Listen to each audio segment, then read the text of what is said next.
Presiding Officer. First of all, to Mr Cameron, I think it's fair to say that the Scottish Government hasn't consented to every LCM.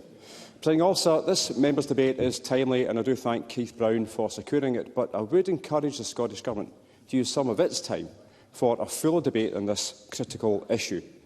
Now, Keith Brown touched upon the fact that there are no Lib Dems in the chamber. This is apart from yourself, Presiding Officer, but you clearly are not speaking today.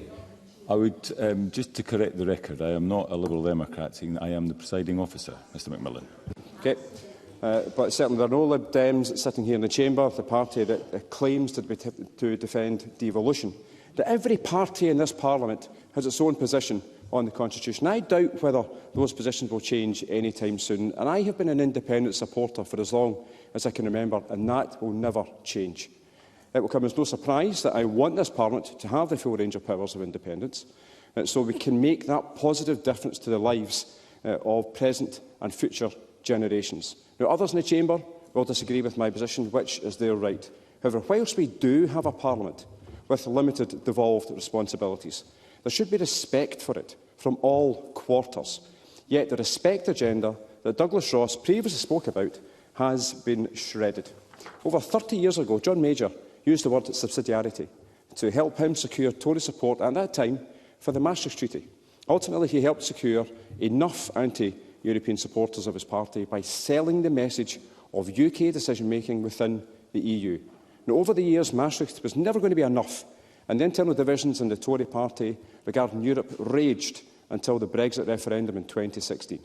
Now, what Scotland and Wales have witnessed since 2016 has been the erosion of the already limited powers of devolution. Now, Presiding Officer, the Tories made many arguments against remaining in the EU, including that it was costly, centralising, undemocratic, and removed decision-making from the UK Parliament. They now seem to have forgotten those arguments and are effectively gaslighting the people of Scotland when we dare to make the same arguments against this failed union.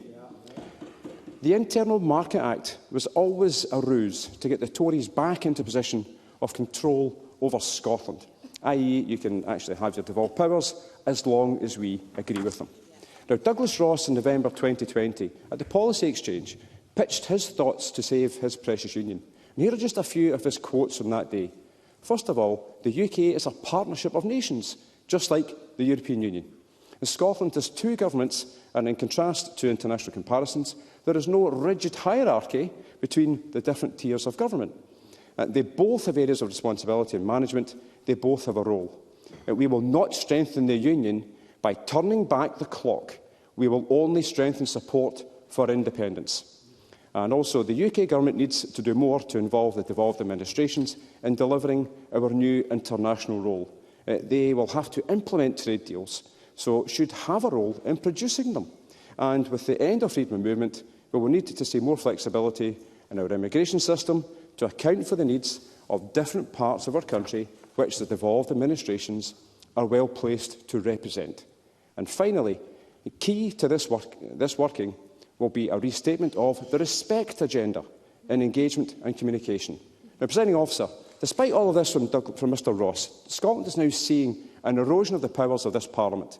The UK Government are trying to turn the clock back and remove, piece by piece, the limited powers of devolution. They aren't even attempting to hide it anymore. It's brazen. And Scotland has a choice to make. Are we happy to be subsumed back to the pre-devolution years, where the sole decision-maker comes from the Westminster-based elite? The EU integrationism the Tories fought against is now a UK integrationism approach to dismantle devolution.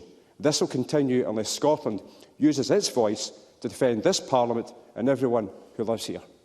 Thank you.